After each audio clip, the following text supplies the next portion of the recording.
Hi guys.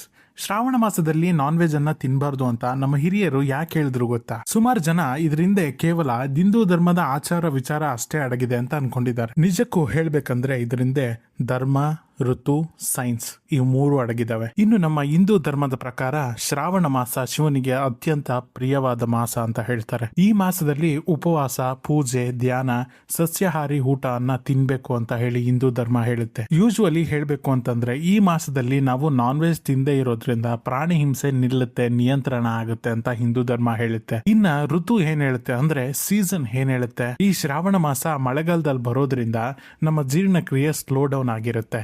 ಈ ಸಮಯದಲ್ಲಿ non veg ಅಂತಹ ಹಾರ್ಡ್ ಡೈಜೆಸ್ಟಿವ್ ಫುಡ್ಸ್ ಅನ್ನ ಕನ್ಸ್ಯೂಮ್ ಮಾಡೋದ್ರಿಂದ ನಮ್ಮ ಜೀರ್ಣಕ್ರಿಯೆ ಪೆಟ್ಟಾಗುತ್ತೆ ಅಂತ ಹೇಳಿ ಸೀಸನ್ ಹೇಳುತ್ತೆ. ಇನ್ನ ಮೂರನೇದು ಸೈನ್ಸ್. ಸೈನ್ಸ್ ಏನ್ ಹೇಳುತ್ತಪ್ಪ ಅಂತಂದ್ರೆ ಮಳೆಗಾಲದಲ್ಲಿ ನಾನ್ ವೆಜ್ ಅನ್ನ ಸ್ಟೋರ್ ಮಾಡೋದು ತುಂಬಾ ಕಷ್ಟ. ತೇವಾಂಶ ಇರೋದ್ರಿಂದ ಬ್ಯಾಕ್ಟೀರಿಯಾ, ಫಂಗಸ್ ಈಸಿಯಾಗಿ ಉತ್ಪತ್ತಿ ಆಗುತ್ತೆ ಮತ್ತೆ ಬೇಗ ಸ್ಪ್ರೆಡ್ ಆಗೋ ಚಾನ್ಸಸ್ ಜಾಸ್ತಿ ಇರುತ್ತೆ.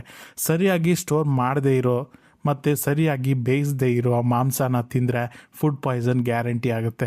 ಈ ಶ್ರಾವಣ ಮಾಸದಿಂದ ನಮ್ಮ ಆಹಾರ ಪದ್ಧತಿ ಡಿಸಿಪ್ಲೈನ್ ಆಗಿರುತ್ತೆ ಅಂತ ಹೇಳ್ತಾರೆ. ಹಾಗೆ ನಮ್ಮ ಹಿರಿಯರು ನಮಗ್ ತೋರಿಸಿದಂತಹ ನೀತಿ ನಿಯಮಗಳಿಗೆ ಗೌರವ ಕೊಟ್ಟು ಇದನ್ನ ಆಚರಣೆ ಮಾಡ್ತಾರೆ.